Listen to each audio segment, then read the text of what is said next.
ভাই এই কথাই করতে পেরে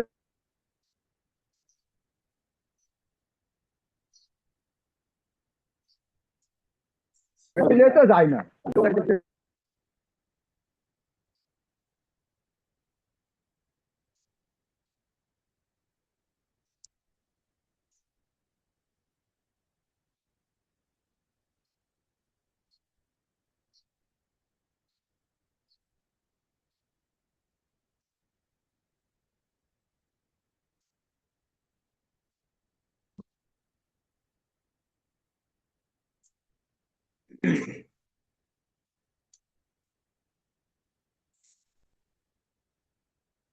السلام عليكم ورحمة الله.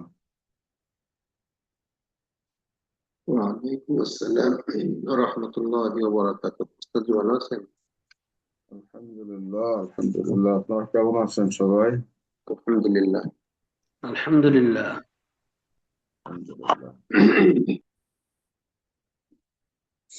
তো ওলামায়ে কেরাম কি সংযুক্ত হইতে পেরেছেন সবাই?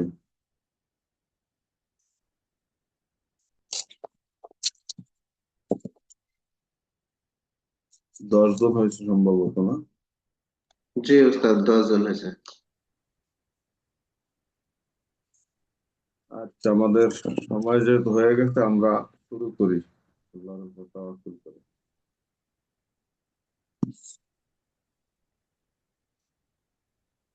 বিসমিল্লাহির রহমানির রহিম।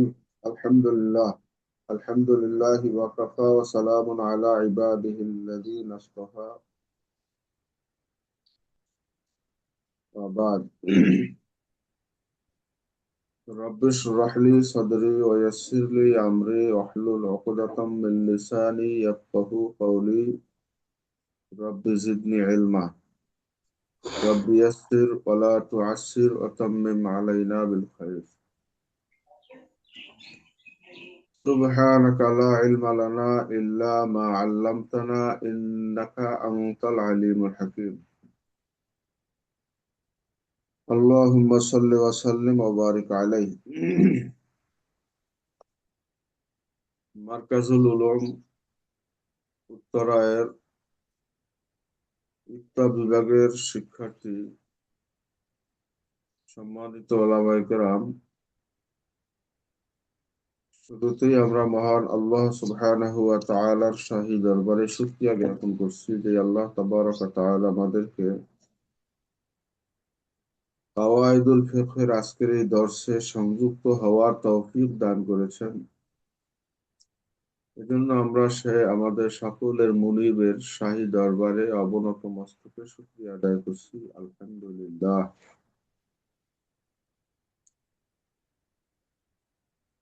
তো ওলামায়ে কেরাম, আমরা গত দর্শ ছিল আমাদের 3-1-2026 তারিখে।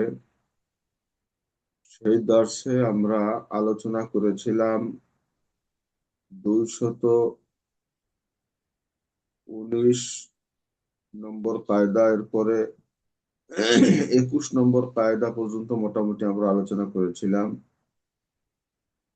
তো গত আলোচনায় ছিল আল কিতাবু কাল খতাব, চিঠি এটা সম্বোধনের মতোই। চিঠির মাধ্যমে কোনো রাষ্ট্রের পক্ষ থেকে, কাজীর পক্ষ থেকে যদি কোনো প্রকারের অর্ডার জারি করা হয়, তখন এটা সরাসরি কাজী বা রাষ্ট্রপ্রধানের সম্বোধন করে সরাসরি অর্ডারের মতোই কার্যকর হবে। তবে ওলামায়ে কেরাম, এখানে কথা হচ্ছে সেই চিঠিটা এটা স্বীকৃত হতে হবে, প্রমাণিত হতে হবে যে এটা কাজী সাহেবের পক্ষ থেকে এসেছে, অথবা খলিফার পক্ষ থেকে এসেছে, বা রাষ্ট্রপ্রধানের পক্ষ থেকে এসেছে। এটা সাক্ষীর মাধ্যমে অথবা স্বীকৃতির মাধ্যমে তা যখন প্রমাণিত হবে যে এটা তার চিঠি, তার লিখিত, এবং তার সিল, স্বাক্ষর, সিল ইত্যাদি থাকবে, তখন তার এই চিঠিটাই খেতাব বা সম্বোধনের মতোই ফায়দা দিবে, সরাসরি বললে তার যে হুকুম হতো মানা লাজেম হতো, চিঠির মাধ্যমে কোনো নির্দেশ জারি করলে সেটাও মানা একইভাবে লাজেম হবে। পরবর্তী কায়দা অবশ্য বলছে আল কিতাব মুহতামাল আল খাত্তু ইয়াশবাহুল খাত। বলছে চিঠিটা যদিও এটা একটা মুহতামাল বা সন্দেহজনক থাকে, যেহেতু চিঠি এটা অন্য চিঠির সাথে তাসবিহ রাখে, এক্ষেত্রে কথা ওইটাই, তা হচ্ছে প্রমাণিত হতে হবে। এজন্য সন্দেহ সন্দেহাতীত ভাবে যখন এটা প্রমাণিত হবে যে এটা খলিফা অথবা যিনি কাজী থাকবেন বা যার পক্ষ থেকে চিঠিটা যাবে এটা তার চিঠি, এটা প্রমাণ সাপেক্ষে এটা কার্যকর হবে। এরপরে আমরা আলোচনা করেছিলাম কিতাবুল কাজী ইলাল কাজী হুজ্জাতুল ফিল আহকাম। হুকুমের দিক দিয়া একজন কাজী অন্য কাজীর কাছে যখন কোনো চিঠি লিখবে তখন এটা দলিল হিসাবে গ্রহণযোগ্য হবে।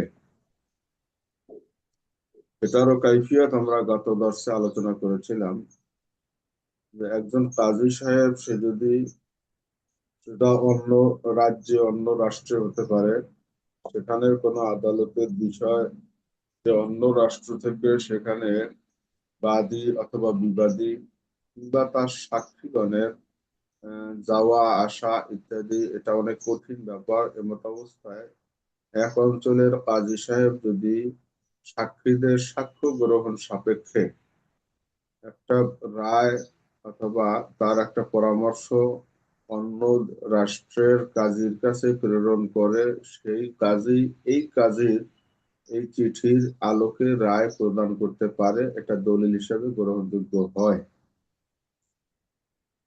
এর পরের কায়দাও প্রায় একই। অবশ্য আমরা একই কায়দা বিভিন্ন ভাবে আসছে। তো যাই হোক, এখানে আমরা আলোচনা করে যাই আল খেতাব মিম্মান না কাল খেতাব মিম্মান দানা। দূরবর্তী ব্যক্তির পক্ষ থেকে আসা কোনো লিখিত ফরমান বা চিঠি, এটা কাল খেতাব মিম্মান দানা, এটা কাছাকাছি বা নিকটবর্তী কোনো ব্যক্তিকে সম্বোধনের মতোই হবে।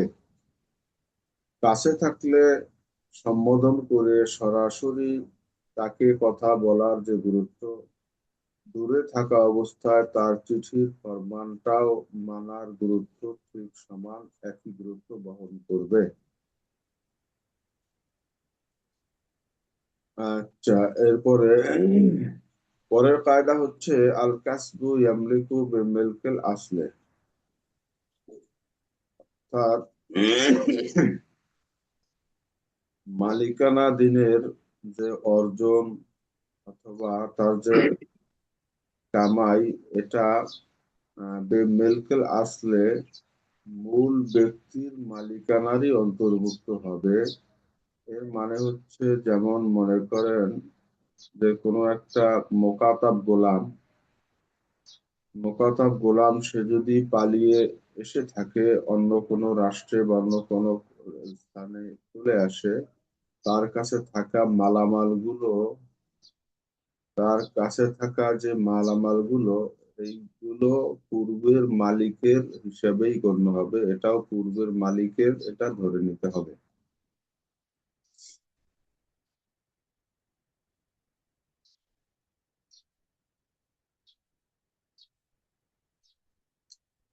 আচ্ছা, এরপরের আমরা কায়দা দেখবো 224 নম্বর কায়দা কাসরু আজমেল মাইয়েতে কা কাসরে আজমেল হাইয়ে।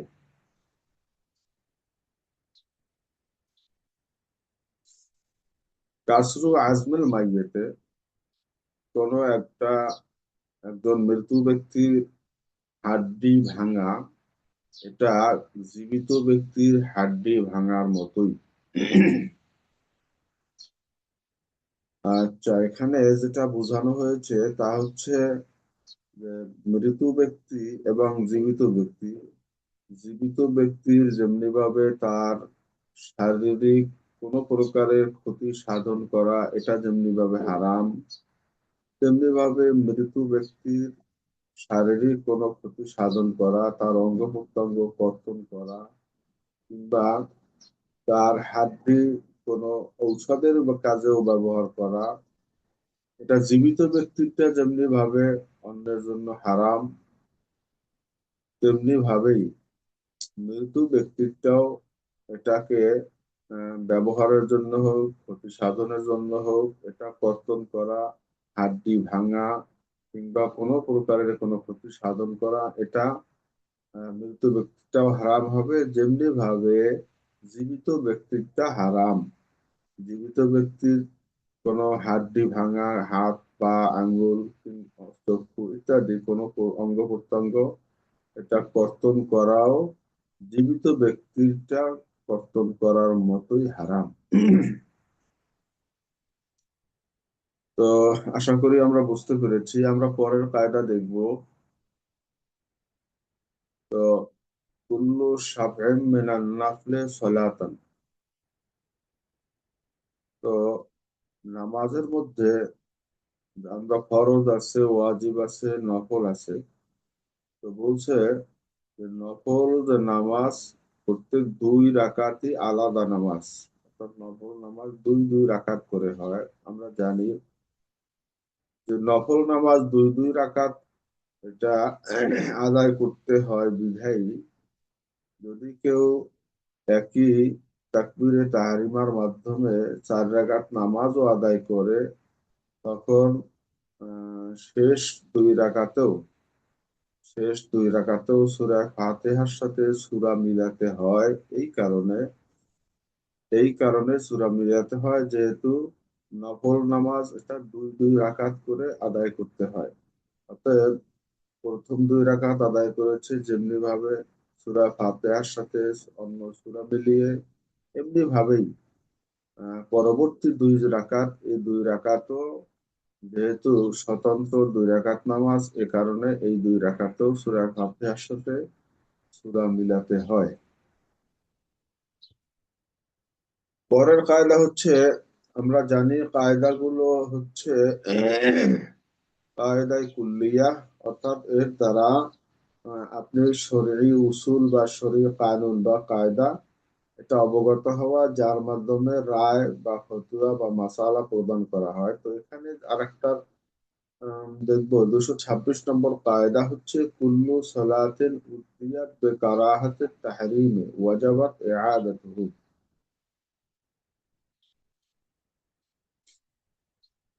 কুল্লু সালাতিন উদ্দিয়াত বিকারাহাতিত তাহরিম, সকল ওই সমস্ত নামাজ যে নামাজ মাকরুহে তাহরিমের সাথে আদায় করা হয়েছে, ওয়াজাবাত ইআদাতুহু, ওই নামাজটা ইআদা করা, পুনরায় আদায় করা এটা ওয়াজিব। যেই নামাজে তাকবীরে যেই নামাজে মাকরুহে তাহরিমের সাথে আদায় করা হয়েছে, যেমন সূরা ফাতিহা পাঠ করা এটা ওয়াজিব। আর ওয়াজিব তরক করলে, সেখানে ভুলক্রমে ওয়াজিব তরক করলে তখন তাকে সেজদায় সাহু দিতে হয়। আর যদি সেজদায় সাহুও দিতে ভুলে যায়, তখন তার এটা নামাজটা মাকরুহে তাহরিমি হয়ে যায়। আর মাকরুহে তাহরিমের সাথে যদি নামাজ আদায় হয়, সেই নামাজটাকে পুনরায় ইআদা করা ওয়াজিব হয়। কুল্লু সালাতিন উদ্দিয়াত বিকারাহাতিত তাহরিম, প্রত্যেক ওই সমস্ত নামাজ যেই নামাজ আদায় করা হয়েছে মাকরুহে তাহরিমের সাথে, যদি এরকম ওয়াজিব তরক হয়েছে, এটা ইচ্ছা করে হলে তো নামাজ তাৎক্ষণিক ভেঙেই যাবে। আর যদি ভুলক্রমে হয় এবং সহু সেজদা দেয়, তখন তার নামাজটা আদায় হয়ে যাবে। কিন্তু সহু সেজদাও যদি না দেয়, এই মাকরুহে তাহরিমের সাথেই যদি সে নামাজকে সমাপ্ত করে, তখন তার এই পুরা নামাজটাই মাকরুহে তাহরিমের সাথেই আদায় হলো। আর এই মাকরুহে তাহরিমের সাথে তার নামাজ আদায় হওয়ার কারণে তার এই নামাজটা পুনরায় আদায় করতে হবে, অর্থাৎ তার এই নামাজটা তখন ইআদা করা বা পুনরাবৃত্তি করাটা তার জন্য ওয়াজিব হবে।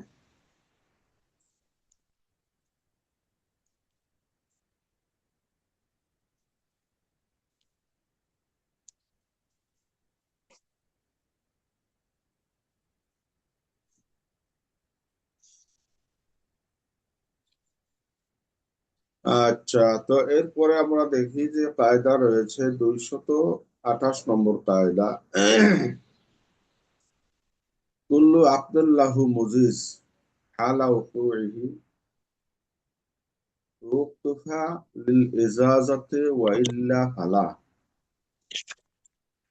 তো আমরা দেখবো এখানে যে কায়দাটা তা হচ্ছে কুল্লু আব্দুল্লাহু মুজিজ, প্রত্যেক কোনো অর্থনৈতিক বা কোনো প্রকারের লেনদেনের যে একটা আক্ট সম্পাদিত হয়, তো আকদের সময় যার অনুমতির একটা বিষয় থাকে, তো যদি সে অনুমতি দানকারী ওখানে না থাকে, অনুমোদনকারী যদি ওখানে না থাকে, তখন এই আকদটা এটা মওকুফ থাকবে তার ইজাজতের উপরের জন্য কিংবা তার অনুমতির জন্য। আর যদি সে অনুমতিটা না মেলে ওয়া ইল্লা ফালা, অনুমতি যদি না মেলে, তখন তাদের এই আকদটা, তাদের এই বন্ধনটা, এই চুক্তিটা এটা বাতিল বলে গণ্য হবে। কুল্লু আকদুল্লাহু মুজিজ হালা উকুহি,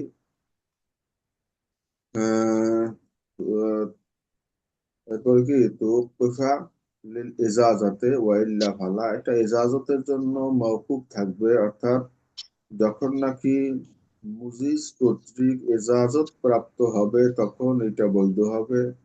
আর মুজিজের থেকে যদি এটার এজাজত না মিলে, তখন এই আকদটা বাতিল বলে গণ্য হবে। আচ্ছা, আশা করি আমরা বুঝতে পেরেছি। তারপরের কায়দা হচ্ছে কুল্লু কুরবাতিন কানাত আলা সাবিলিল ইবাহাতি ইস্তাওয়া ফিহিল গানিয়্যু ওয়াল ফাকির। কুল্লু কুরবাতিন কানাত আলা সাবিলিল ইবাহা, দেখেন কোন একটা নেক কাজ করলো, কোন একটা ভালো কাজ করলো, তো অর্থাৎ এটা আমরা মনে করি কোন একটা সদাকায়ে জারিয়ার কাজ করলো কেহ।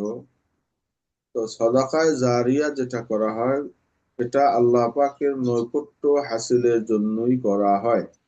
তো এটা কানাত আলা সাবিলিল ইবাহা, এবং এই কাজটা সকলের জন্যই কিন্তু এই সাবিলিল ইবাহা করা হয়েছে, বৈধতার ভিত্তিতে, কোন প্রকারের নৈকট্য অর্জনের জন্য কোন ধরনের কোন মনে করেন সাদাকায়ে জারিয়া করলো। সাদাকায়ে জারিয়ার মতো যেমন কেউ কেউ মেহমানখানা করলো, কেউ পানি পানের জন্য পানি পানের ব্যবস্থা করলো, কিংবা কেউ একটা কবরস্থান করে দিল, এভাবে, অথবা একটা কোরবাতের জন্য একটা মসজিদ নির্মাণ করে দিল।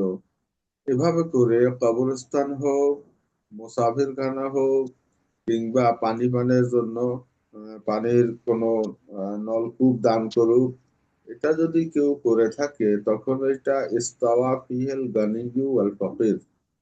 এক্ষেত্রে ধনী গরিব সকলেই সমান, এখানে সমানভাবেই এটা ভোগ করার কিংবা এটা ব্যবহার করার অধিকার রাখে। তো মোবার ভিত্তিতে যদি কেউ কোনো প্রকারের আপনার কোরবাত তথা নৈকট্য লাভের জন্য কোনো দান করে থাকে, তো সেটা ধনী গরিব সকলেই ব্যবহার করতে পারবে, সকলের জন্যই সেটা সমান হবে। এখানে এই মুসাফির খানা যদি করে থাকে, এখানে গরিবরা যেমনি ভাবে থাকতে পারবে, আবার ধনীরাও সেখানে মেহমান হতে পারবে। এভাবে পানি পানের ব্যবস্থা যদি হয়, কিংবা কোনো প্রকারের মসজিদ বা অন্য কোনো কিছু যদি দান করে থাকে, অথবা নলকূপ দিয়ে থাকে, তো সেক্ষেত্রে সেখান থেকে গরিবরা যেমনি ভাবে পানি পান করা বা সুবিধা নেয়ার অধিকার রাখে, তেমনি এখানে ধনীরাও এটা নেয়ার অধিকার রাখবে, যেহেতু এটা সকলের জন্যই অবারিত, সকলের ব্যবহারের অনুমতি প্রাপ্ত। আচ্ছা, এরপরে আমরা দেখব 230 নম্বর কায়দা। 230 নম্বর কায়দা হচ্ছে কুল্লু কারজান জাররা নাফআন ফাহুয়া রিবান হারামুন। কুল্লু কারজান, প্রত্যেক ওই সমস্ত কর্জ বা ওই সমস্ত ঋণ যা নাকি জাররা নাফআন, যেটা কোন প্রকারের কোনো নাফা, কোন প্রকারের সুবিধা বা লাভ, এটা যদি সে টেনে আনে, তার মানে হচ্ছে ঋণ দেওয়ার পরে এই ঋণ যা যেই পরিমাণ দিয়েছে তার সাথে যদি নূতন কোনো কিছু সংযুক্ত হয়, যেই টাকা ধার দিল তার চেয়ে বেশি টাকা আদায় করা হয়, কিংবা যেই পরিমাণ কোনো পণ্য সামগ্রী হতে পারে, যেই পরিমাণ তাকে ঋণ দিয়েছে তার চেয়ে বেশি সে আদায় করে 10 কেজি চাল দিয়ে 12 কেজি চাল গ্রহণ করলো, এভাবে করে যে সমস্ত কর্জ বা যে সমস্ত ধার, যে সমস্ত ঋণ, এর দ্বারা বাড়তি ফায়দা বা উপকারিতা গ্রহণ করা হয়, এখানে উসুল হচ্ছে ফাহুয়া রেবান হারামুন, তখনই সেটা রেবা বা সুদ হবে, যেটা হারাম। তো অর্থাৎ এখানে যেমন ধরে নেন, কেউ যদি আমানত রাখলো, এই আমানতের বিপরীতে সেখানে যদি সে আবার আমানত রাখার পরে এর দ্বারা সে বাড়তি টাকা গ্রহণ করে, আমানত রেখে সে তার এগেনস্টে, তার বিপরীতে টাকা দিল, কোনো কিছু দিল, এই টাকাটা দেওয়ার পরে যদি সে গ্রহীতা থেকে, অর্থাৎ যার থেকে তিনি এই আমানতটা গ্রহণ করেছেন, আমানতকারী ব্যক্তির থেকে যদি কোনো প্রকারের অতিরিক্ত সুবিধা সে গ্রহণ করে, তখন তার এটা সুদ হবে, যে সুদ হচ্ছে হারাম। কায়দা হচ্ছে কুল্লু কারজান জাররা নাফআন ফাহুয়া রিবান হারামুন। আশা করি আমরা বুঝতে পেরেছি। এরপরে আমরা দেখব পরের কায়দা।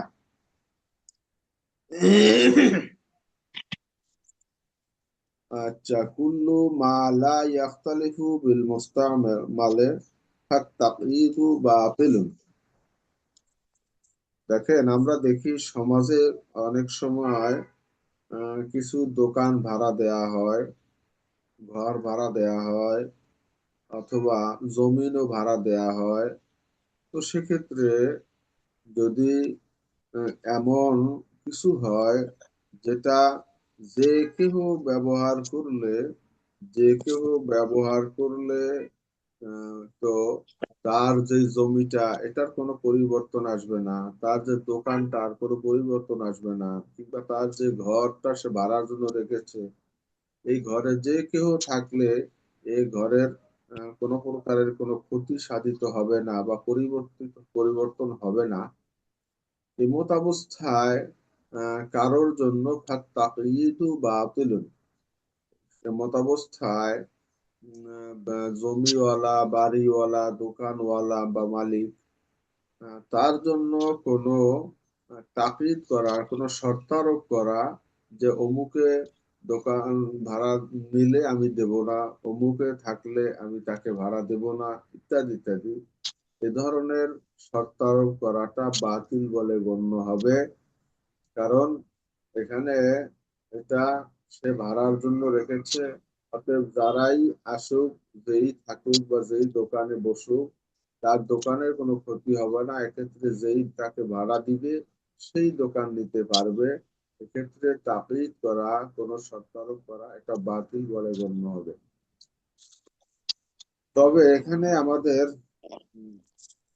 সরার মধ্যে একটা কথা বলা হয়েছে, তা হচ্ছে যে কিন্তু যদি বিষয়টা এমন হয় যে কাপড় ভাড়া দেওয়া কিংবা কাপড় ব্যবহারের বিষয়, ব্যবহার করলে সেখানে দেখা যায় এক্ষেত্রে ব্যক্তি টু ব্যক্তির কিছুটা আহ, তাসির থাকে।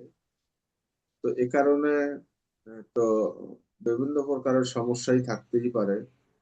বিভিন্ন জনের শরীরের গঠন প্রকৃতি বা শরীরের কিছুটা তারতম্য আছে, আবার বডিগত বডিগত বা দেহগত ভাবেও কিছুটা তারতম্য থাকে। এ কারণে কাপড়ের বেলায় কাপড় যদি একজন অন্যজনকে দিল, সে বলল কিন্তু আমার এই কাপড়টা যেন অমুকে পরে না, অমুকে পরলে সেখানে তার, ধরে নেন আল্লাহ না করুক তার কোনো সমস্যা আছে, অ্যালার্জি আছে, অথবা তার বডি ফিট না, বডি দিলে আমার কাপড়টা ক্ষতিগ্রস্ত হতে পারে। এমত অবস্থায় তখন এই শর্ত আরোপ করা তার জন্য বৈধ হবে। তেমনি ভাবে কোনো বাহন যদি হয়, এই বাহনের বেলায়ও ক্ষতির সম্ভাবনা থাকবে বিধায় তখন সেক্ষেত্রে শর্ত আরোপ করাটা বাতিল হবে না, তখন তার শর্ত আরোপটা গ্রহণযোগ্য হবে। তবে মুতলাকান মাসালা হচ্ছে কুল্লু মা লা ইয়াখতালিফু বিল মুস্তামাল ফাত্তাকয়ীদু বাতিলুন। ব্যবহারের মাধ্যমে যেটার মধ্যে কোনো পরিবর্তন আসবে না, সেই ব্যবহারকারীর ব্যাপারে কোনো প্রকারের শর্তারোপ করা এটা বাতিল বলে গণ্য হবে। আচ্ছা,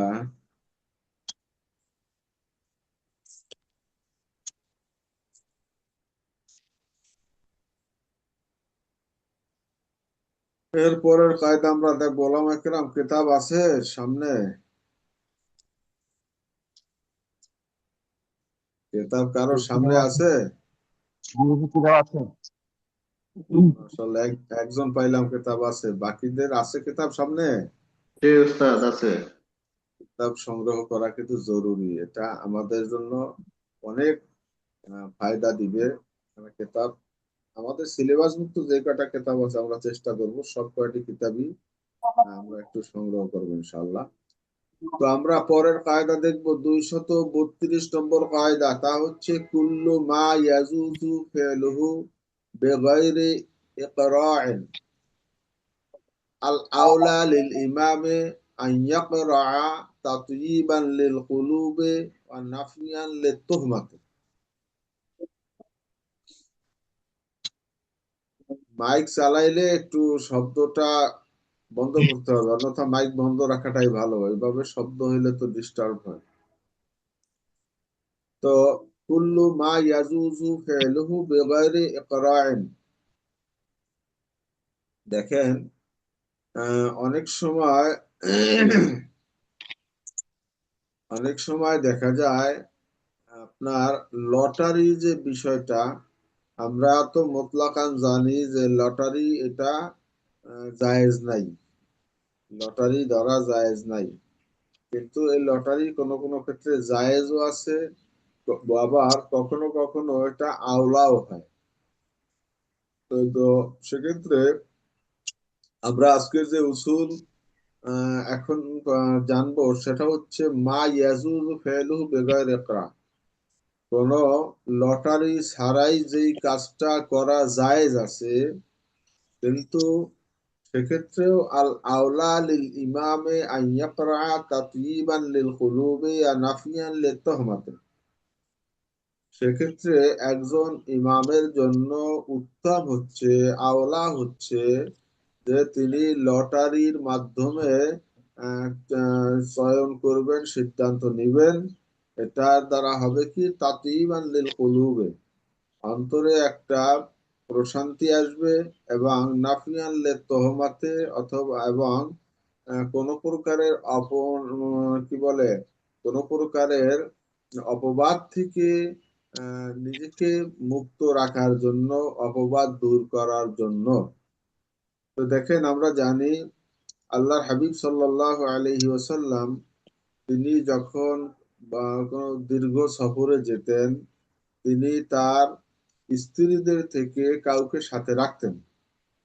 তো সেক্ষেত্রে তিনি কিন্তু তার স্ত্রীদের যে কাউকে নিয়ে যাওয়াটাই তার জন্য বৈধ ছিল, তার জন্য এটা জায়েজ ছিল। মা ইয়াজুজু ফি'লুহু বিগাইরি ইকরা, কোনো লটারির দরকার নাই, কোনো লটারি ছাড়াই যাকে ইচ্ছা যাকে মনে চাইবে তিনি তাকে নিয়েই যেতে পারতেন। কিন্তু উসুল হচ্ছে আল আওলা লিল ইমাম, ইমামের জন্য সর্বোত্তম হচ্ছে সে লটারি করবে। এখানে আল্লাহর হাবিব যেটা করতেন, তার স্ত্রীদের মধ্যে এই সফরে তার সাথে কে যাবে তার স্ত্রীদের মধ্যে লটারির ব্যবস্থা করতেন। এই লটারিতে যার নাম আসতো তিনি তাকে নিয়েই সফরে বের হতেন। তো এটার মাধ্যমে দুইটা জিনিস হয়, যে আমার ব্যক্তিগত পক্ষ থেকে কোনো প্রকারের পার্সিয়ালিটি হলো কিনা, আবার তো অন্যরা বলতে পারে তিনি সব সময় অমুককে নেয়, বা এবারে আমি যাওয়ার আগ্রহ ছিল কিন্তু আমাকে নিল না, উনিও তাকে নিল, অথবা এ ধরনের কোন প্রকারের অপবাদ অভিযোগ আসতে পারে।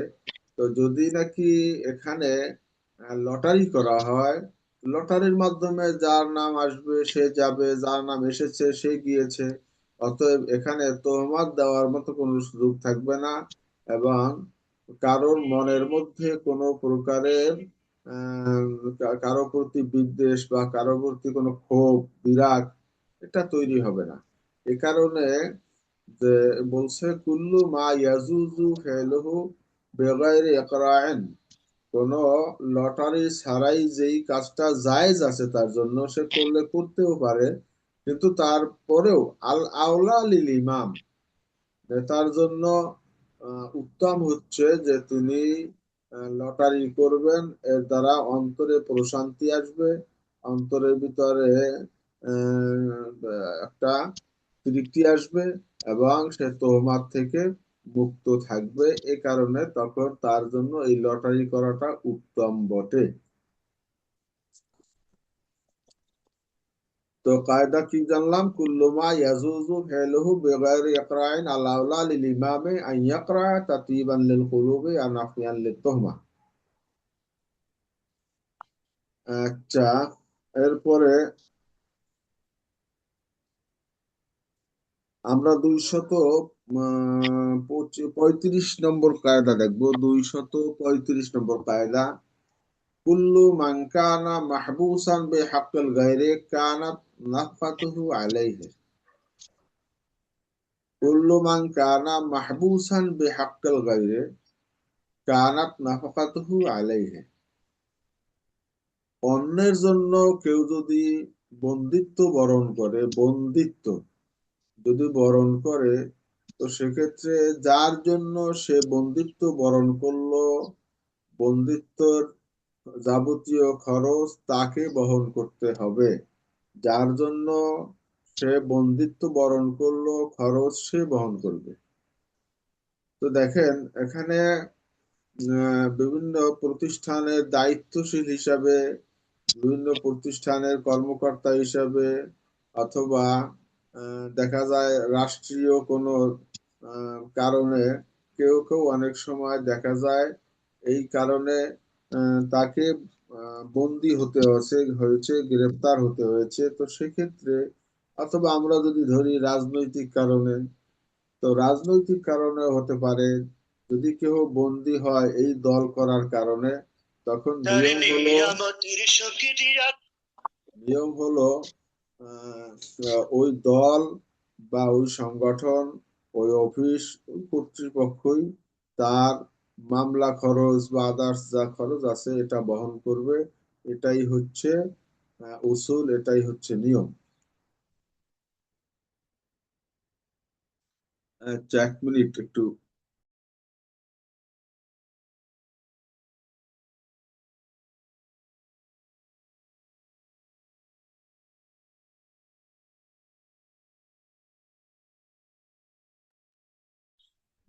আচ্ছা, তো আমরা উসুল যেটা দেখলাম, উসুল হচ্ছে যে কুল্লু মান কানা মাহবুসান বিহাক্কিল গায়রি, অন্যের কারণে যদি কেহ বন্দী হয়, আবদ্ধ হয়, সেক্ষেত্রে কানাত নাফকাতুহু আলাইহি, তার খরচ যার কারণে বন্দী হয়েছে বা আবদ্ধ হয়েছে তিনি বহন করবেন।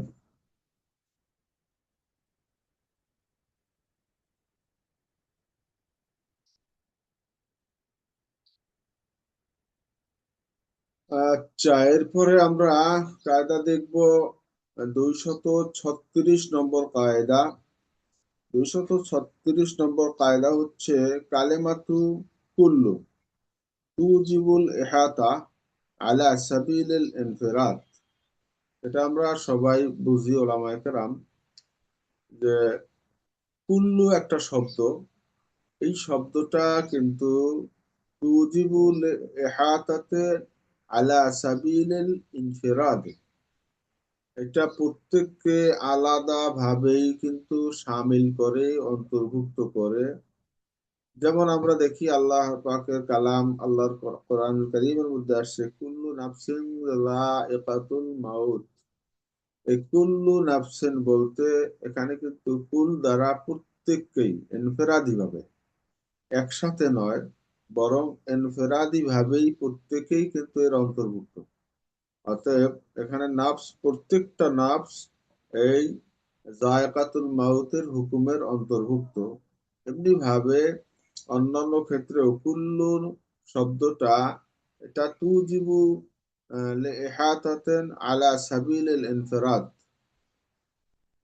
তো ইনফিরাদি ভাবে, আলাদা আলাদা ভাবেই প্রত্যেক ব্যক্তিকে, প্রত্যেক ভারতকেই কিন্তু এই কুল শব্দের আওতায় আসবে, এর অন্তর্ভুক্ত হবে। এটাও একটা কায়দা। এরপরে উম, তারপরের কায়দাও একই প্রায়। এটা হচ্ছে কালেমাতু মা ইউজিবুল উমুম। মা শব্দটা এটা উমুমকে ওয়াজিব করে। মা শব্দ, এটা মা দ্বারা যাহা বা যার, তো সেক্ষেত্রে এই মায়ের এই শব্দটা, যেমন মা আতাকুমুর রাসূল ফাখুযুহু ওয়া মা নাহাকুম আনহু ফান্তাহু, আমরা দেখি এই মা দ্বারাও কিন্তু উমুম বলতে এটাকে ব্যাপক অর্থেই আসবে। আল্লাহ হাবিব সাল্লাল্লাহু আলাইহি ওয়াসাল্লাম তিনি ইসলাম নিয়ে আসছেন, মায়ের অন্তর্ভুক্ত। কোরআন নিয়ে আসছেন, মায়ের অন্তর্ভুক্ত। সুন্নাহ নিয়ে আসছেন, যা নিয়ে আসছে সবকিছু এই মায়ের অন্তর্ভুক্ত। অতএব এটা উমুমকে লাজম করবে। আল্লাহর হাবিব যা নিয়ে আসছেন এটাকে তোমরা গ্রহণ করো, এবং যা থেকে তোমাদেরকে বারণ করেন ওমা নাহাকুম আনহু ফান্তাহু, হুজুর যা বারণ করেছেন, সুদ খাইও না, মিথ্যা বলিও না, ঘুষ খাইও না, ইত্যাদি করে যতগুলো বিষয় আল্লাহ হাবিব নিষেধ করবেন, ইনফিরাদি ভাবে প্রত্যেকটাই কিন্তু আম ভাবে, এখানে আম ভাবে সকল কিছুই এর অন্তর্ভুক্ত হবে।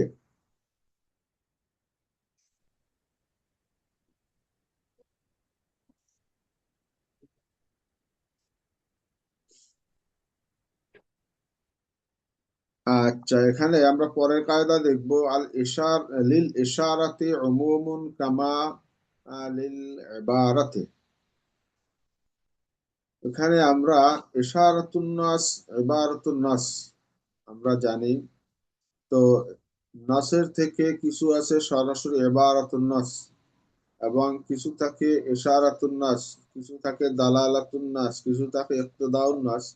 তো সেখানে লিল ইশারাতুন নাস এবং ইবারাতুন নাস, তো ইবারাতুন নাস এটার দ্বারা যেমনি ভাবে ব্যাপকতা, অর্থের ব্যাপকতা আছে, তেমনি ভাবে ইশারাতুন নাসের মধ্যেও সেই ব্যাপকতা এটা আসবে। তো এখানে আমরা যদি 5 নম্বর সরার মধ্যে আমরা যদি দেখি, এখানে 1 নম্বর, এখানে আমরা একটা মেসাল দেখবো। মেসালু কাউলু তাআলা ওয়া আলাল মাউলুদ লাহু রিজকুহুন্না ফাইন্নাহু ইউশিরু ইলা আন্নাল আবা হাক্কু তামাল্লুক ফি মালে ওয়ালাদিহি খুস্সা মিন উমুম ইশারাতিন নাস ওয়া তিজারিয়াত উলদিহি ফাইন্নাহু লা ইয়াহিল্লু হাত্তা ওয়াজাবাত আলাইহি কিমাতুহু আলা মা আরাফা। আচ্ছা, এখানে আমরা দেখব এই যে আয়াত, আল্লাহ পাক রব্বুল আলামিন বলছেন ওয়া আলাল মাউলুদ লাহু রিজকুহুন্না। তো সন্তানের পিতার উপরে দায়িত্ব হচ্ছে সন্তানের মায়ের, সন্তান যিনি প্রসব করলেন তার খোরপোশের ব্যবস্থা করা, এটা সন্তানের পিতার উপরে দায়িত্ব। এখন এখানে এবারাতুন নাসের দ্বারা একটা হুকুম সাবেত হয়েছে, তা হচ্ছে যে সন্তানের পিতার উপরে তার মায়ের, সন্তানের মায়ের খোরপোশের ভার অর্পিত হয়েছে। এর দ্বারা আর একটা বিষয় কিন্তু ইশারা রয়েছে, যেটা যদিও এবারতের দ্বারা এটা বোঝানো ছিল না, কিন্তু এই এবারতের দ্বারা আরো একটা বিষয় সাবেত হয়েছে, তা হচ্ছে এই সন্তানের বংশ পরিচয়, এই সন্তানের মালিকানা এটা পিতা। অতএব সন্তানের নিসবত হবে পিতার দিকে, যেহেতু এখানে আম, সন্তানের পিতার উপরে দায়িত্ব হচ্ছে তার মাকে খোরপোশ দেয়া, তো এখানে সন্তানের মালিক বলি বা সন্তানের মূল নিসবত এটা পিতার দিকেই করা হয়েছে, যার কারণেই একটা সন্তানের বা ছেলে হোক মেয়ে হোক তার বংশ পরিচয় ইত্যাদি এটা নিসবত হবে পিতার দিকে। এটা হচ্ছে ইশারাতুন নাস। তো ইবারাতুন নাস দ্বারা যেমনি ভাবে হুকুম সাবেত হবে ব্যাপকভাবেই, আমভাবেই, তেমনি ভাবে ইশারাতুন নাসের দ্বারাও এই হুকুমটা, এটারও উমুমিয়াত থাকবে আমভাবেই। এটা আপনার হুকুম থাকবে, এটাও আম। ইবারাতুন নাসের মতোই ইশারাতুন নাস এর হুকুমটা আম হবে। আচ্ছা, এরপরে আমরা দেখবো لصاحب الدين إذا ظفر بجنس حقه أن يأخذه। لصاحب الدين ঋণদাতা, যিনি নাকি ঋণ প্রদান করলেন, তিনি দেখলেন যে তার ঋণ যে গ্রহীতা, সে ঋণ পরিশোধ করতে বিভিন্ন প্রকারের সে গড়িমসি করতেছে, ঋণ দিতে চাচ্ছে না বা ঋণ দিচ্ছে না।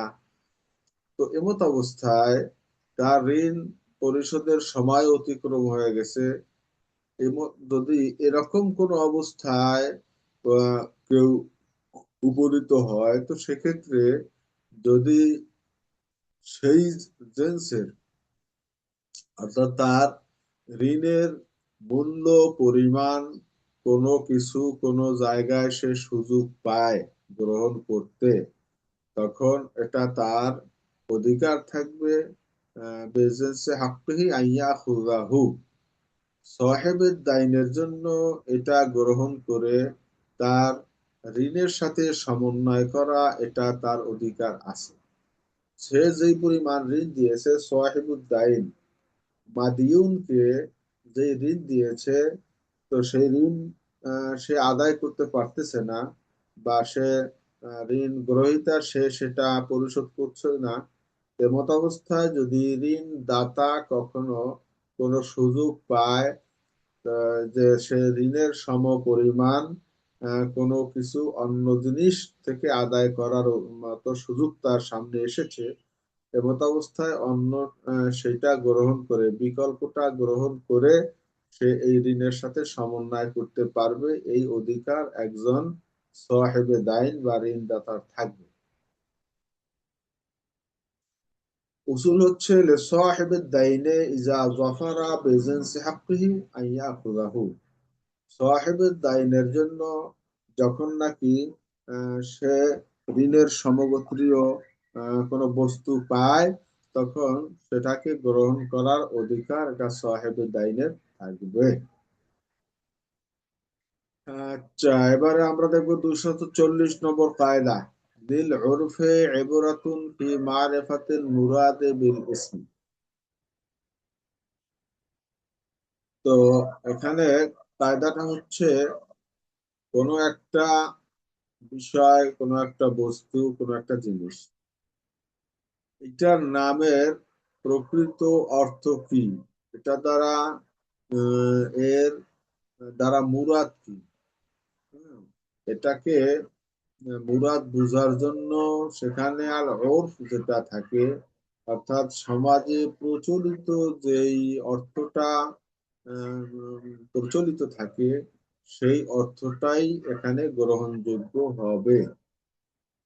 তো এখানে বিষয়টা হচ্ছে, কখনো কখনো দেখা যায় একটা নাম বা একটা বস্তুর নাম যখন বলা হয়, তখন এই নামটা দিয়া একাধিক মানা হতে পারে। যে একটা নাম দিয়েই এক এক এলাকায় এক একটা অর্থ মুরাদ নেওয়া হয়।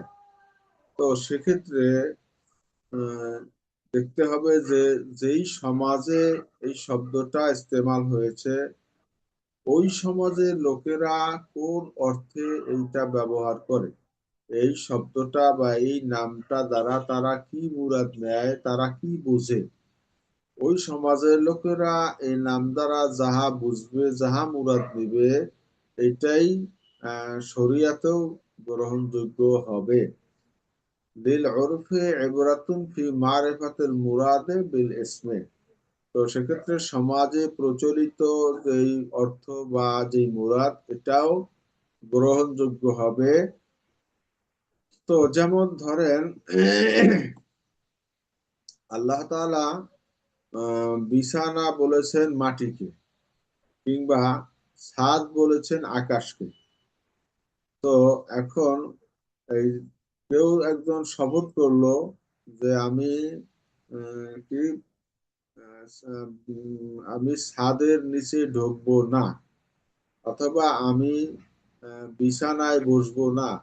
তো সেক্ষেত্রে যদিও আল্লাহ তাআলা জমিনকে বিছানা বলেছেন এবং আসমানকে ছাদ হিসেবে আল্লাহ তাআলা উল্লেখ করেছেন, কিন্তু যেই জায়গায় বসে এই লোকটা শপথ করলো, সেই লোকটা যদি এখন আকাশের নিচে কোথাও থাকে, কিংবা কোনো জায়গায় একটা জমিনের মধ্যে জমিনের উপরে বসলো, সেক্ষেত্রে তার শপথ ভঙ্গ হবে না। যদিও জমিনটাকে আল্লাহ তাআলা বিছানা বলেছেন, আকাশকে ছাদ হিসাবে উল্লেখ করেছেন, কিন্তু তারপরেও ওই সমাজে ছাদ বলতে সাধারণত ভবনের ছাদ ইত্যাদিকে বোঝায়, কিংবা বিছানা বলতে সাধারণত ঘরের মধ্যে বা কোথাও আমরা দেখি তোশক বা অন্যান্য কিছু দিয়ে যে বিছানা তৈরি করা হয়, এটাকে বোঝায়। তো সেক্ষেত্রে যে সমাজের লোকেরা এটা দ্বারা যে অর্থ গ্রহণ করে, সেই অর্থটাই গৃহীত হবে। অতএব কেউ যদি মাটিতে বসে, তার শপথ ভঙ্গ হবে না। তেমনি ভাবে আকাশের নিচে অবস্থানের কারণেও তার শপথ ভঙ্গ হবে না। আচ্ছা, এরপরে আমরা দেখব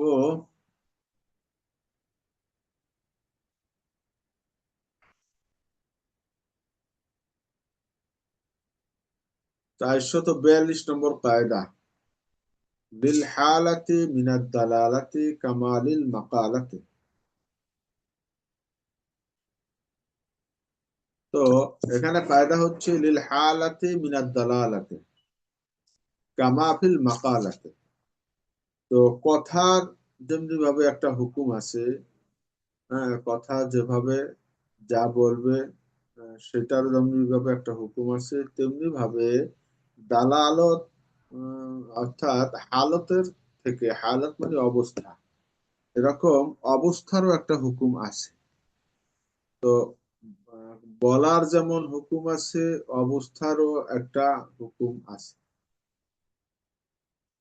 এখানে আমরা অনেকগুলোই মেসাল অনুসরণ করতে পারি বা মেসাল আমরা দেখতে পারি।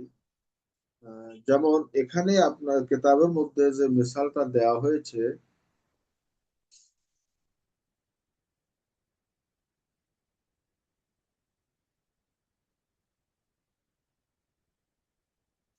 দেখেন এখানে 1 নম্বর সরার ভিতরে যেটা লেখা আছে, ফালিল মুআদ্দাই আইয়াহফাযা বিয়াদি নাফসিহি ওয়া মান হুয়া ফি ইয়ালিহি ওয়া হুয়া আল্লাযী ইয়াসকুনু মা'আহু। আচ্ছা, এখানে যেটা বলছে যে ধরে নেন, একজন লোক, সে কিছু আমানত রাখলো কারোর কাছে। সে কিন্তু আমানতটা যার কাছে রেখেছে, সেই তার আমানতটা পরিশোধ করবে, সে আমানতের নিরাপত্তা বিধান করবে। যদিও আমানতের ব্যাপারে যে হুকুম আমরা জানি যে কারোর কাছে আমানত রাখা হলে সেই আমানতটা যদি তার কাছে ক্ষতিগ্রস্ত হয়, সেই আমানতের জিনিসটা যদি নষ্ট হয়, তাহলে সেক্ষেত্রে তার কিন্তু জরিমানা দিতে হয় না। কারণ সে নিরাপত্তার জন্য তার নিকটে যাকে বিশ্বস্ত মনে হয়েছে, সে বিশ্বস্ত লোকের কাছে এটা আমানত রাখছে। আর সে আমানত রাখার পরে সেটা কোনো ক্রমে ক্ষতিগ্রস্ত হয়ে গেছে, আল্লাহ না করুক, হয়তো চুরি হয়ে গেছে কিংবা আগুনে পুড়ে গেছে বা ভেঙে গেছে, যে কোনো ক্ষতি হতেই পারে। তো সেক্ষেত্রে তার এই আমানতটা এটা যথাযথভাবে ফিরিয়ে দেওয়াটাই হচ্ছে তার ইমানের পরিচয়। কিন্তু আল্লাহ না করুক যদি ক্ষতিগ্রস্ত হয়ে যায়, তখন কিন্তু তার এজন্য জরিমানা লাজিম হবে না, তার উপরে জরিমানা আসবে না। কিন্তু দেখা গেল ওই লোকটার হাতে সরাসরি তার হাতে ক্ষতিগ্রস্ত হয় নাই, কিন্তু সে তার আমানতটা গ্রহণ করে পরিবারের কারোর কাছে রাখলো, তার পরিবারে কোথাও সে সংরক্ষণ করলো, পরিবারের লোকের হাতে সেটা থাকা অবস্থায় কোনো প্রকারের ক্ষতিগ্রস্ত হলো। এমত অবস্থায় কি তার জরিমানা দিতে হবে? তো এখানে বলছে না, এখানে জরিমানা দিতে হবে না, কারণ এটা হালত বলে, হালত মিনাত দালালাত। হালত বলে যে কোনো একটা আমানত রাখলে এটা সে হাতে নিয়ে ঘুরবে না, স্বাভাবিকভাবেই তার পরিবারের কোথাও সে এটাকে সংরক্ষণ করবে, পরিবারের কারোর কাছে সে জমা রাখবে। এক কথায় এটা শুধুমাত্র সে হাতে নিয়েই ঘুরবে না, তার একক ভাবেই হাতে রাখবে, বিষয়টা এমন হতে পারে না। বরং আমানত রাখলে সেটা পরিবারের বা ঘরের যে কারোর কাছে সে আমানত জিম্মাদারি রাখতে পারে।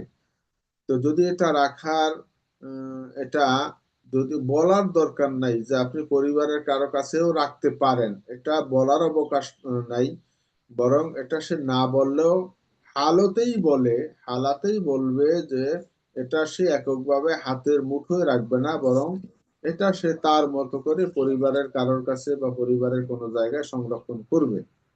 তো এখন কথা হচ্ছে যে যদিও সে মাকালাচার ছিল না, সে বলে নাই যে পরিবারের কাছেও রাখতে পারবেন, এটা না বলে সে তার যার কাছে রাখছে তার যেমনি ভাবে জিম্মাদারি আছে, পরিবারের লোকের থেকে বা পরিবারের মধ্য থেকে কোনোভাবে নষ্ট হলেও এটা তার জরিমানা দিতে হবে না। কারণ সে নিজের কাছে রাখলেও যে হুকুম ছিল, আর হালাত মিনাত দালালাতের কারণে পরিবারের কোথাও রাখলেও একই হুকুম হবে, অর্থাৎ তার জামানত অথবা জরিমানা তাকে দিতে হবে না।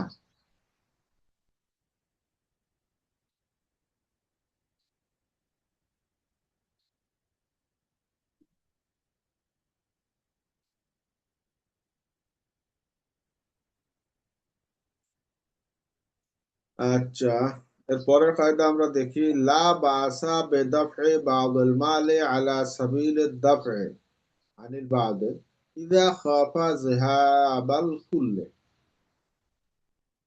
লা বাসা বেদাফে বাদুল মাল আলা সাবিল দাফে আনিল বাদ।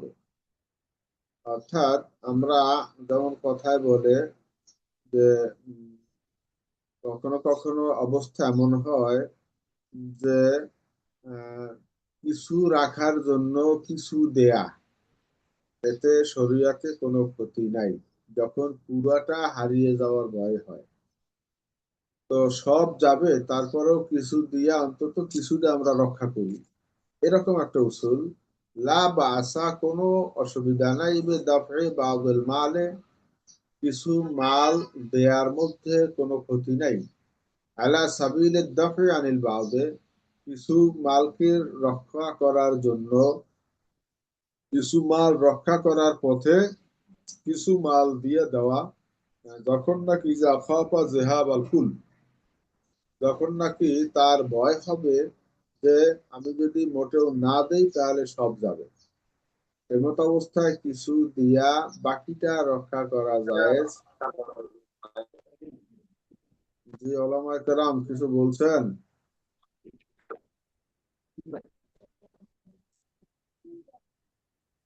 তো সেক্ষেত্রে কথা হচ্ছে তো আপনার একটা অধিকার, এই অধিকারটা আপনি প্রাপ্য, আপনি পাওনাদার, এটা আপনি লিগ্যাল ভাবেই পান, এটা আপনার হক। কিন্তু দেখা গেছে আপনি যদি এইটার জন্য কিছু মাল পানি না দেন, তাহলে দেখা যাবে আপনার হকটা আপনি পাবেন না। তো এমত অবস্থায় আপনি কিছু পরিমাণ তাকে দিয়া আপনার অধিকারটা আদায় করতে পারেন, এটা শরীয়তে অনুমতি আছে। আচ্ছা, এটা শারহ সিয়ারের উসুল কায়দা। লা বাসা বিদ্দাফে বাদুল মালে আলা সাবিল দাফে আনিল বাদ।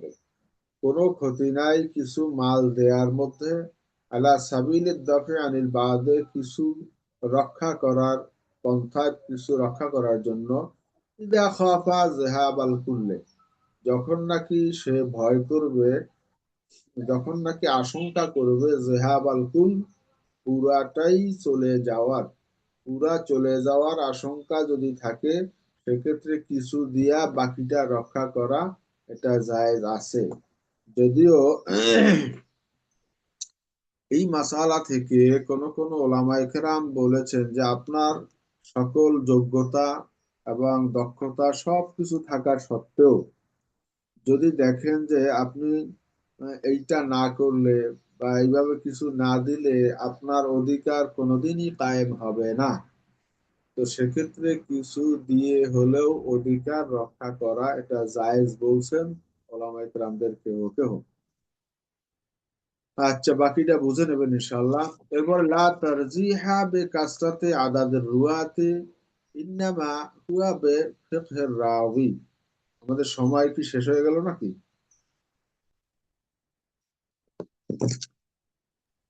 জি জি ওলামায়ে ওস্তাদ। কেরাম, 41 বাজে ওস্তাদ। তাহলে আমরা শেষই করব। আমরা এখান থেকে সামনে দর্শন ইনশাআল্লাহ আলোচনা করব যতটুকু সম্ভব। তো আজকের দর্শের ব্যাপারে কারো কোনো ইশকাল, কারো কোনো প্রশ্ন আছে কিনা?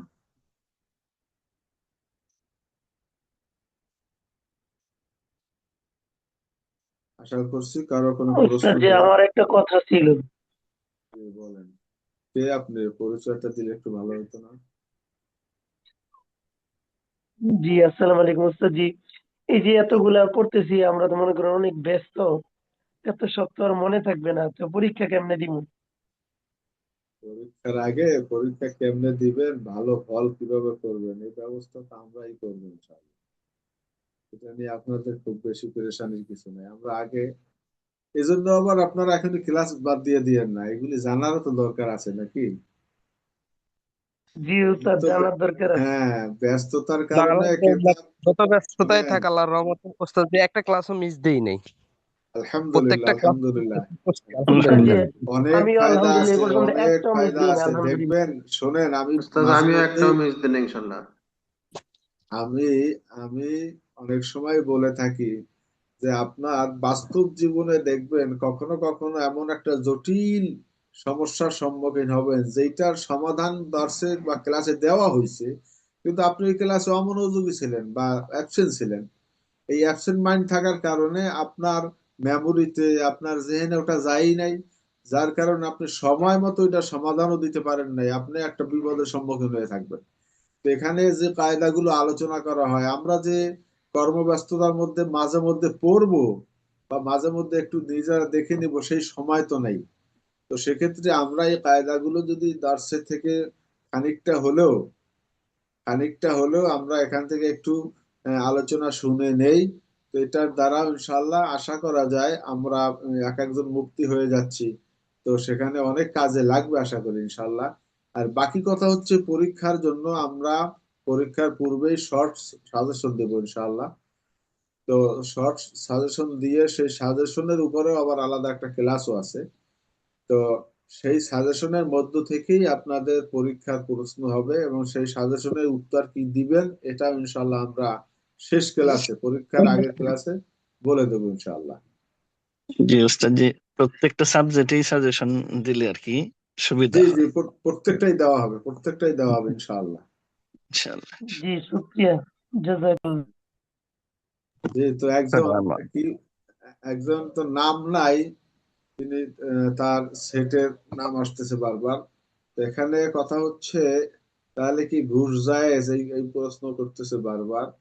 এইটাই আমি বলেছি যে ওলামায়ে কেরামদের একদল বলছেন যদি আপনার পূর্ণ যোগ্যতা থাকে এবং আপনি পূর্ণ হকদার, আপনার এটার পূর্ণ অধিকার আপনার আছে, কিন্তু আপনি যদি ওইটু না দেন তাহলে আপনার অধিকারটা আদায় হবে না। কিন্তু এখানে জুলুম বিভিন্ন প্রকারের, ঘুষ তো দেওয়াই হয় জুলুমের, মানে সে জালেম হওয়ার জন্য। অর্থাৎ যারা যোগ্য তারা না পায়, আমি ঘুষ দিয়া বাগিয়ে নিলাম, আমি এটাকে কিনে নিলাম, বা আমি এটাকে ম্যানেজ করলাম, তো এটা জায়েজ নাই। কিন্তু যদি দেখা যায় যে আমার একটা হক, আমার অধিকার, কিন্তু অধিকারটা কুকুর মার্কা কিছু, আল্লাহ মাফ করুক, অফিসার যদি থাকে যে কুকুরের কিছু মুখে না দিলে কোনো ক্রমেই এটা আদায় হবে না, আমার অধিকার শতভাগ, কিন্তু এটা আদায় হওয়ার কোনো সম্ভাবনাই নাই এটা ছাড়া, তখন এটা জায়েজ বলছেন। এটা কিন্তু আর উত্তম বলি নাই, খুব ভালো কাজ বলি নাই।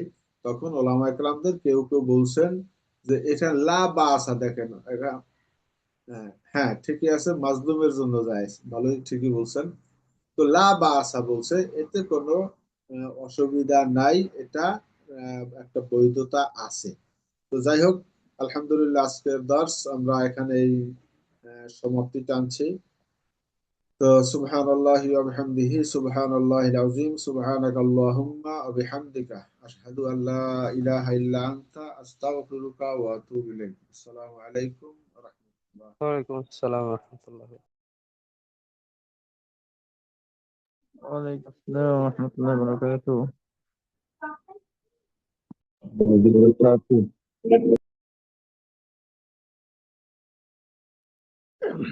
আসসালামু আলাইকুম ওয়ালাইকুম সম্মানিত আসসালাম। হযরত। ওয়ালাইকুম আসসালাম ওয়া রাহমাতুল্লাহি ওয়া বারাকাতুহু। উস্তাদের সাথে কথা হয়েছে, উস্তাদ এখনই যুক্ত হবেন। জি, যুক্ত হয়েছি আব্দুল্লাহ তো। মামুন ভাই আছেন? আসসালামু আলাইকুম। জি ওস্তাদ আচ্ছা, আছে। আহ, আমি গ্রামে আসছি তো, জি মানে একদমই নেট পাচ্ছি না। দ্বিতীয়ত হচ্ছে ফোনটা বন্ধ হয়ে গিয়েছিল, এই কোনো মতো চার্জ দিয়েছি, ফোনটা আবার বন্ধ হয়ে যাবে। আপনাকে আমি কোহোস্ট করে রেখেছি, একটু খেয়াল রাখবেন। উস্তাদ যে যুক্ত জি হয়েছেন, জি ইনশাল্লাহ। কোহোস্ট দুজন করে আমানুল্লাহ আমিন ভাইকে রেখেছি, আপনাকেও করে রেখেছি। একটু আপনারা মিউট আনমিউট এই বিষয়গুলো একটু খেয়াল রাখবেন ইনশাল্লাহ। জি ইনশাল্লাহ। আচ্ছা আফসোস, যে অসুবিধা নেই ইনশাল্লাহ। সালাম ঠিক জি আছে। আলাইকুম। আমাকে হোস্ট করে দেন একবারে, আমাকে হোস্ট করে জি জি দেন। জি জি উস্তাদ জি, কোহোস্ট করে দিচ্ছি উস্তাদ জি।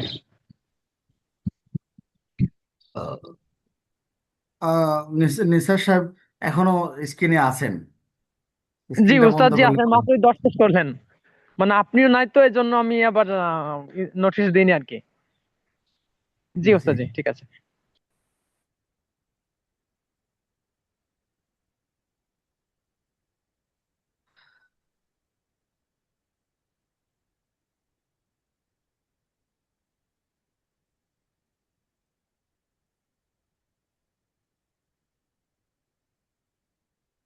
আলহামদুলিল্লাহ রাব্বিল আলামিন ওয়াসসালাতু ওয়াসসালামু আলা রাসূলিহিল কারীম ওয়া আলা আলিহি ওয়া আসহাবিহি ওয়ান নাসি আজমাইন। আল্লাহুম্মা সাল্লি ওয়া সাল্লিম আলা রাসূলিহিল কারীম ওয়া আলা আলিহি ওয়া আসহাবিহি ওয়ান নাসি আজমাইন। আমরা আল ফিকহুল আকবরের 10 নম্বর ক্লাসে আছি। আল ফিকহুল আকবরের 10 নম্বর ক্লাস। আজকের বিষয়বস্তু হলো আফআদুল ইবাদ। লা ইকাফফারু মুসলিমুন বিযামবিন মা লাম ইয়াস্তাহিল্লুহু।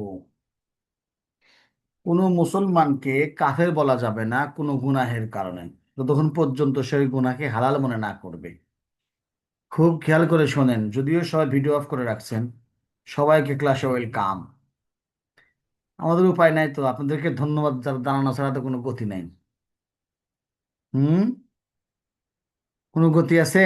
যারা ঘুমাচ্ছেন, জি না বসে ওস্তাদ। আছেন ভিডিও অফ করে, তাদের সবাইকে ধন্যবাদ, নাকি? জি ওস্তাদ।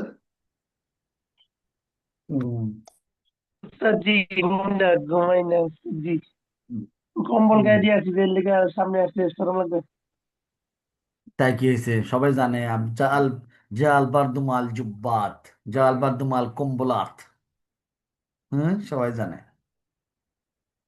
তাহলে চলেন এবার পড়ি আগে। ওয়ালা নুকাফিরু মুসলিমান বিযামবিন মিনাজ যুনুব, কোনো গুনাহের কারণে আমরা কোনো মুসলমানকে কাফের বলবো না। কালকে মহাপ্রচারক সাহেব আমার এখানে আসছিলেন। আমার এখানে একটা বড় মাহফিল হয়, সেই মাহফিলের প্রধান বক্তা ছিলেন উনি। তো উনি 1:30টার দিকে গায়ত্রী দিয়েছে, 1:30টায় রাত্রে। আমি বাসায় এসে শুধু শুধু 3টা বেজে গেছে, মানে 4টের সময় উঠে পড়ছি, 1 ঘন্টা ঘুমাইছি, বসে থাকাই কঠিন হয়ে যাচ্ছে। তারপরেও ক্লাসগুলো আগে থেকে মানা করিনি, যেহেতু জন্য করতে বাধ্য হচ্ছে আর কি। খুব কষ্ট, চোখে 2 লাইন 2 লাইন দেখতেছি, 1 লাইন বাদ দিয়ে পড়ে ফেলতেছি। তো লা নুকাফিরু মুসলিমান, আমরা কোনো মুসলমানকে কাফের বলবো না কোনো গুনাহের কারণে। ওয়াইন কানাত কাবীরাতান, যদিও গুনাহটা কাবীরা হয়। ইজা লাম ইয়াস্তাহিল্লু, যতক্ষণ পর্যন্ত সে ওই গুনাহকে হালাল মনে না করবে। ওয়ালা নুযিলু আনহু ইসমাল ঈমান, এবং কোনোভাবেই তার থেকে ঈমানের নাম আমরা মুছে দিব না। নুসাম্মিহি মুমিনান হাকীকাতান, আমরা তাকে বাস্তবে মুমিন বলবো। ওয়ায়াজুযু আন ইয়াকুনা মুমিনান ফাসিকান গায়রু কাফিরিন, তবে সে ফাসিক হতে পারে, কাফের না হয়। আমল ছাড়লে কি হয়? ফাসেক হয়। পাশে হবে। সাজিন মনে হয় নেটে সমস্যা করে, আটকাই গেছে। জি জি, তাই হবে হয়তো।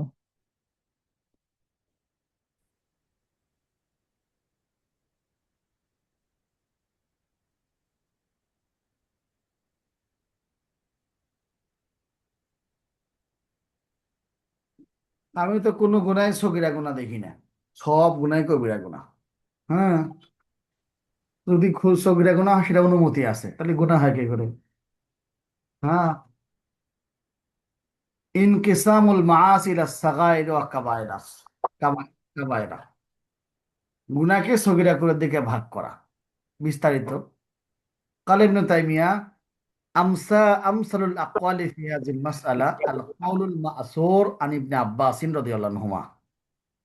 ইবনে বলেন যে এখানে একটা সহজ জটিল কথা হলো, যেটা ইবনে আব্বাস বলেন, সেটা কি? যাকারাহু আবু উবাইদ ওয়া আহমদ ইবনে হাম্বল ওয়া গায়রুহুমা, ওয়া হুয়া আন্না সগীরাতা মা দুনাল হাদ্দাইনি, হাদ্দিদ দুনিয়া ওয়া হাদ্দিল আখিরা। সগীরা কাকে কয়? যেখানে দুনিয়ার কোনো হাদ, উখরবি কোনো হাদ জারি করা নাই, সেটা একটা সগীরা গুনাহ। ও মানা কওলি মান ক্বালা মা লাইসা ফি হাদ্দুন ফিদ দুনিয়া, দুনিয়াতে কোনো হাদ নাই।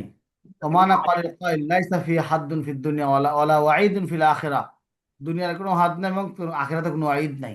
এর নাম সগীরা গুনাহ। এই জাতীয় গুনাহকে কি বলা হয়? সগীরা গুনাহ বলা হয়। তারিফুল কাবায়ের, কবিরা গুনাহ। হ্যাঁ, কথা কয় কি?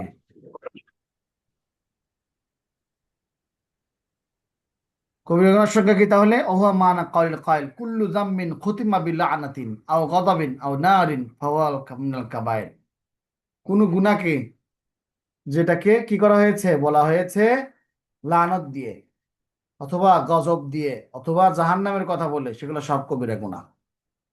আই ওয়াইদুন খাসুন কাল ওয়াইদ বিন নার, ধমকি দেওয়া হয়েছে বিশেষ করে, যেমন জাহান্নামের ধমকি, গজবের ধমকি, লানতের ধমকি। وذلك أن الوعيد الخاص في الآخرة كالعقوبة الخاصة في الدنيا, আখিরাতের শাস্তি দুনিয়ার শাস্তির মতোই। وهذا الضابط أسلم من القوادح الواردة على غيره فإنه يدخل كل ما ثبت في النص أنه كبيرة كالشرك والقتل والزنا। তাহলে এই কায়দাটা অন্যের উপরে যে সমস্ত কাওয়াদেহ পড়ে, সেগুলো থেকে আমরা একটা হাসিল করতে পারি যে প্রত্যেক ওই কর্ম যেটা নসের ভিতরে আযাব যুক্ত হয়ে নাজিল হয়েছে, সেগুলো সবই কবিরা গুনাহ। যেরকম শিরিক, হত্যা, জিনা, আসসিহর, জাদু, ওয়াকাসফিল মুহসানাত আল গাফিলাতিল মুমিনাত, হ্যাঁ, সহজ সরলা মহিলাকে কি করা, কযফ করা। ওয়াগারি যালিকা মিনাল কাবাইরিল্লাতি ফিহা উকুবাতুন মুকাদ্দারাতুন মাশরুআতুন, এগুলা সব ইত্যাদি কবিরা গুনাহ, যেখানে সব নির্ধারিত শরীয়তের পক্ষ থেকে আযাব নির্ধারণ করা আছে। কাল ফিরারি মিনাজ জাহাফ ও আকলি মালিল এতিম, যেরকম যুদ্ধ থেকে ভেগে যাওয়া, এতিমের মাল ভক্ষণ করা, সুদ খাওয়া, হুকুকুল ওয়ালিদাইন, আল ইয়ামিনুল গুমুস, অসাথে জোর মিথ্যা সাক্ষী ফাইন্না হাদিস যুনুব আমসালাহা ফিহা ওয়াঈদ আছে, খাস ওয়াঈদ রয়েছে। তাহলে এগুলা কবিরা গুনাহ বোঝা গেল। কোরআন আয়াত ওয়াইন তাজতানিবু কাবাইরা মা তুনহাউনা আনহু নুকাফিরু আনহুম সাইয়্যাতিকুম ওয়া নুদখিলুহুম মাদখালান কারীমা। সূরা নিসা, তোমরা যদি সেই সব বড় বড় পাপ থেকে বেঁচে থাকো যেগুলো তোমাদেরকে নিষেধ করা হয়েছে, এই যে বড় পাপের কথা কোরআনে আছে। আচ্ছা, আল্লাযিনা ইয়াজতানিবুনা কাবাইরাল ইসমি ওয়াল ফাহিশা ইল্লাল লামাম। হুম, যারা বড় বড় গুনাহ ও অশ্লীল কাজ থেকে বিরত থাকে, ক্ষুদ্র অপরাধ ব্যতীত, যা মানুষ স্বভাবতই করে ফেলে। এখানে সগীরা করা দুটাই বোধ আছে। এরকম বড়টা কাবাইরাল ইসমি, আর লাসে ইল্লাল লামাম মানে স্বভাবত যেগুলা করা হয়, হুম, স্বভাবত মানুষ করে ফেলে হঠাৎ করে, সেগুলা দুটাকে অপরাধ হিসাবে বলা হয়েছে, কিন্তু লামামটাকে ছাড় দেওয়া হয়েছে না। সগীরা কবিরা দুটাই উদ্দেশ্য মানে এক আয়াতের ভিতরে আসছে। অল্লাযিনা ইয়াজতানিবুনা কাবাইরাল ইসমি ওয়াল ফাহিশা ওয়া ইযা মা গাযিবুহুম ইয়াগফিরুন। যারা বড় বড় পাপ অশ্লীল কাজ থেকে বিরত থাকে এবং যখন ক্রুদ্ধ হয় তখন ক্ষমা করে দেয়, ইত্যাদি ইত্যাদি। মা লিহাদের কিতাব লাগে তো সকাত আল্লাহ সাহা, সগীরা কবির একসাথে। কুল্লু সাগিনা কবির মুস্তাতার, ছোট বড় সব কর্ম লিখে রাখা আছে। হাদিস ইজতানিবু আস-সাবআল মুবিকাত, ধ্বংসকারী 7টা জিনিস থেকে তোমরা বেঁচে থাকো। ক্বালা রাসূলুল্লাহ মা হুন্না, সেগুলা কি?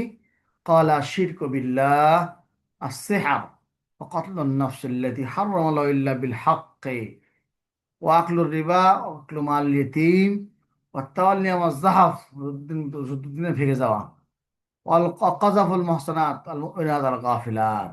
এই 7টা, এই 7টা হলো কবিরা গুনাহ। আল্লাহ রাসূল স্পেশালি বলেছেন এই 7 জিনিস থেকে তোমরা কি থাকো? দূরে থাকো। সহিহ বুখারী হাদিস নম্বর 27-66। যারা বিনা নবী সাল্লাল্লাহু আলাইহি সাল্লাম ক্বালা ইয়া রাসূলুল্লাহ মাল কাবায়ের, কবিরা গুনাহ কি? ক্বালা আল ইশরাকু বিল্লাহ, ক্বালা সুম্মা মাযা, ক্বালা হুকুকুল ওয়ালিদাইন, সুম্মা মাযা, ক্বালা আল ইয়ামিনুল গুমুস, মিথ্যা কসম। কুল সুম্মা ওমা মাল ইয়ামিনুল গুমুস, ক্বালা আল্লাযী ইয়াক্তাতিউ মাল ইয়ামিনুল মুসলিমিন ওয়া ফিয়া কাযিব। মিথ্যার মাধ্যমে কোনো জিনিসের কারো মাল নিয়ে নেওয়া, অথচ সে মিথ্যাবাদী। এখানে সে মিথ্যাবাদী ছিল। হাদিস। আচ্ছা, এরকম কয়েকটা হাদিস দেওয়া আছে, দেখে নিন। তাহলে কবিরা গুনাহকারী কি কাফের নাকি মুসলিম, এই বিষয়ে আসলে মূলত এখানে আলোচনার কাম। তাহলে সগীরা কবিরার ব্যাখ্যা একটু দিলাম আর কি। সগীরা গুনাহ কাকে বলে, কবিরা গুনাহ কাকে বলে? যাহাবা আহলুস সুন্নাতি ওয়াল জামাআ ইলা আন্না মুরতাকিবাল কাবীরাতি মুমিনুন নাকিসুল ঈমান। আহলে সুন্নাত জামার মত হলো যে পুরুষ মুমিন কবিরা গুনাহে লিপ্ত, হ্যাঁ, সে মুমিন, কিন্তু তার ঈমান অসম্পন্ন, নাকিস। ওয়াকাত নাকাসা মিন ঈমানি বিকদরি মারতাকাবা মিন আসিয়াতি, গুনাহের কারণে তার ঈমান কমে গেছে। ওয়ালা ইয়াসলামু ইসমুল ঈমান বিল কুল্লিয়া, তার থেকে একবারে ঈমানকে নস্খ করা যাবে না, ঈমানকে সালাব করা যাবে না, উঠে নেওয়া যাবে না। ওয়ালা ইউতা ইসমুল ঈমান বিইতলাকিন, এবং ভালো মুমিনও বলা যাবে না সরাসরি। হাওয়া মুমিনুন নাকিসুল ঈমান, সে হলো অসম্পূর্ণ মুমিন, অসম্পূর্ণ ঈমানওয়ালা মুমিন। আর মুমিনুন বিঈমানি ফাসিকুন বিকাবিরাতি, অথবা এরকম বলা হবে তার ঈমানের কারণে সে মুমিন, আর তার কবিরা গুনাহের কারণে সে ফাসিক। হুকমুহু ফিল আখিরাতি আন্নাহু তাহতা মাশিয়াতিল্লাহি তাআলা, ওইটা তার হুকুম আখিরাতে আল্লাহর উপরে ছেড়ে দেওয়া হবে। ইনশা গফার লাহু ইবতিদান, আল্লাহ যদি ইচ্ছা শুরুতে মাফ করে দিতে পারেন, আদখালাহুল জান্নাতে প্রবেশ করাতে পারেন। ওয়া ইনশা আযাহু বিল কদরি মা বিমাসিয়াতিহি, বিকদরি মাসিয়াতিহি, যদি চান আল্লাহ তাআলা তার গুনাহ সমপরিমাণ কি আযাব দিবেন। সুম্মা ইয়াখরুজুহু ওয়া ইয়াদখুলুহুল জান্নাহ, তারপর জাহান্নাম থেকে বের হয়ে জান্নাতে যাবে। দলিল ইন তাজতানিবু কাবাইরা মা তুনহাউনা আনহু নুকাফির আনহুম সাইয়্যাতিকুম ওয়া নুদখিলুকুম মাদখালান কারীমা, ওয়াদা। হুম, এরকম কিছু আয়াত দেওয়া আছে। আচ্ছা, আলোচনা যাওয়া রাখি গেল। মান হুমুল খাওয়ারিজ, খাওয়ারিজদের কথা। খাওয়ারিজ আকল খাওয়ারিজ, খাওয়ারিজটা কি বলো? খাওয়ারিজরা কারা? যাকারা ইবনু মানজুর কুল্লু মান খারাজা আলাল ইমামিল হাক্কি আল্লাযী ইত্তাফাকাত আল জামাআতু আলাইহি ইউসাম্মা খারিজিয়ান।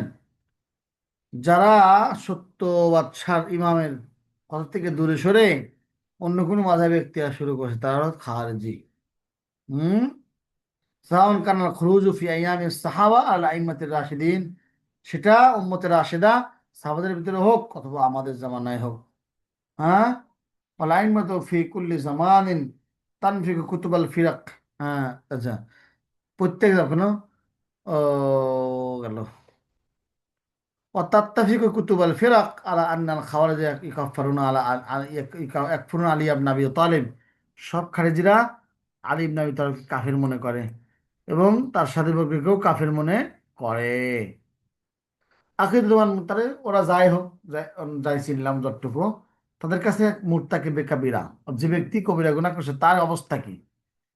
ইয়াজামুনা আন্না কুল্লা মান ইরতাকাবাল কাবীরাতা মিনাজ যুনুব মিন উম্মতি মুহাম্মদ সাল্লাল্লাহু আলাইহি ওয়াসাল্লাম ফাহুয়া কাফিরুন মুখলিদুন ফিন্নার।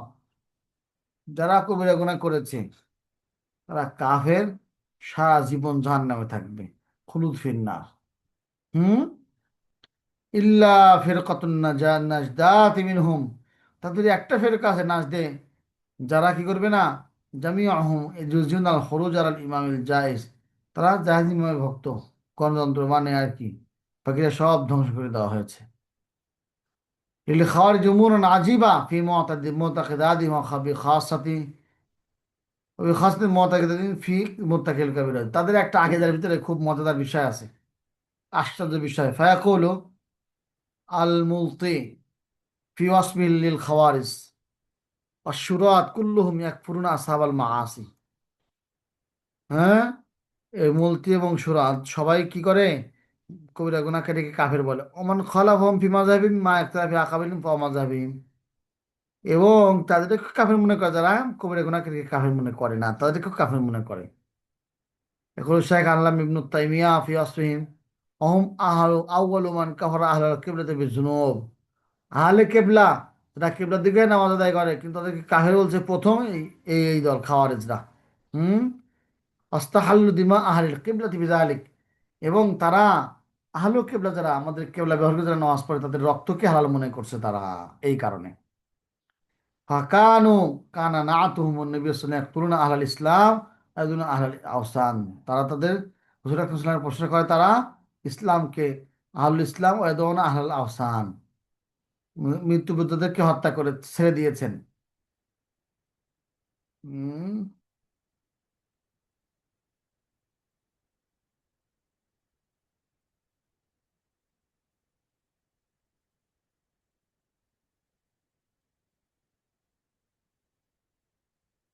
বুঝলাম না 3 নম্বর পরে قال الإمام আজুরি লাম ইয়াখতালিফু উলামা কাদিমান হাদিসান আল খাওয়ারিজ কওমু সুইন।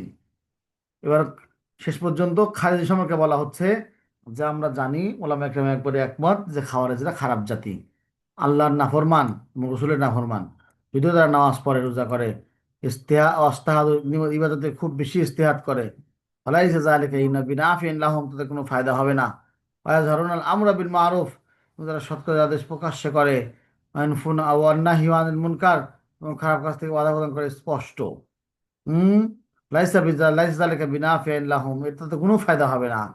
ইল্লান্নাহুম কওমুন ইয়াতাআওয়ালুনাল কুরআন আলা মা ইয়াহবুন, কারণ তারা কোরআন এমনভাবে তাবিল করছে এরকম তাদের মন চায়। হুম এরকম ভাবে তাবিল করছে, তারা খুব খারাপ জাতি। কোরআন থেকে কিছু দলিল দেওয়া হয়েছে এখানে, দেখে নিয়েন। তাদের দলিল হাদিস থেকে দিছি, কিছু অনুবাদ সহ দেওয়া আছে।